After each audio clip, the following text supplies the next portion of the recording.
देखिए, भारत दुनिया का सबसे बड़ा लोकतंत्र है। लोकतांत्रिक मूल्यों के साथ जीते हुए जनता जनार्दन की सेवा और उनके आकांक्षा के अनुरूप विकास के कार्य हो सकें, ये पहली बार देश के अंदर देखने को मिला है। विकास और विरासत का एक अद्भुत समन्वय प्रधानमंत्री मोदी जी की पहचान है और इस दिशा में जो कार्य हुए हैं वो अद्भुत हैं। हम लोग जब जनता से इन मुद्दों पे चर्चा करते हैं तो पब्लिक का रिस्पांस भी इस बात को लेके आता है, देखने को मिलता है।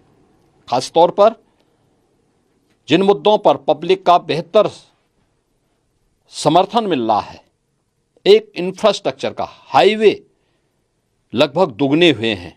यानी देश के अंदर 70 वर्षों से अधिक समय तक जितने हाईवे थे, आज़ादी के पहले और आज़ादी के बाद 2014 तक, मात्र 10 वर्ष में उसके लगभग दोगुने हाईवे का निर्माण इस दौरान हुआ।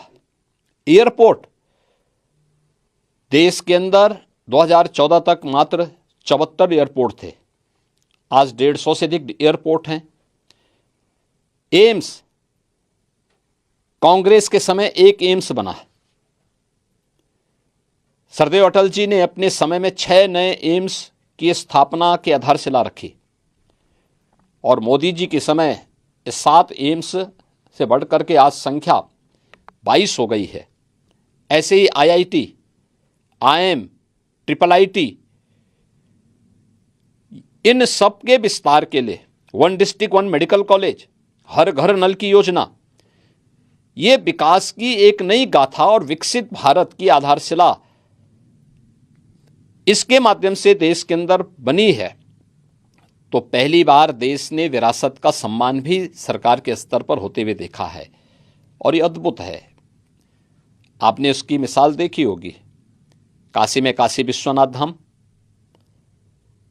महाकाल में महालोक का निर्माण, उत्तराखंड में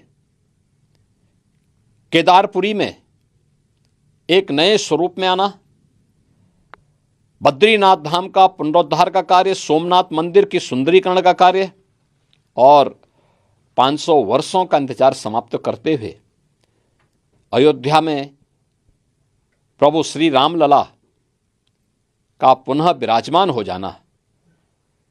ये केवल विराजमान नहीं बल्कि इन सभी नगरियों की कायाकल्प भी हुई है। काशी में अगर आप देखेंगे, पहले 50 लोग एक साथ वहां पे बाबा विश्वनाथ जी का दर्शन नहीं कर पाते थे। आज 50,000 लोग एक साथ भी आ जाएं, कोई समस्या नहीं। अयोध्या में पहले 500 लोग अगर अयोध्या में आ जाएं तो बड़ा संकट खड़ा हो जाता था। आज 5 लाख लोग एक साथ आ जा रहे हैं, कहीं कोई समस्या नहीं।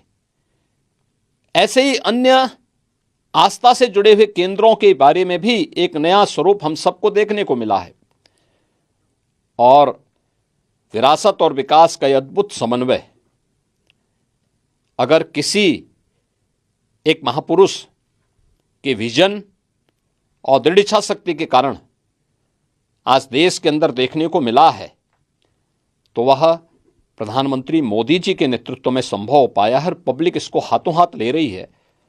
जनता जनार्दन इन मुद्दों को अपना पूरा समर्थन दे रही है, पूरा समर्थन दे रही है और मेरा मानना है कि जनता जनार्दन का यह समर्थन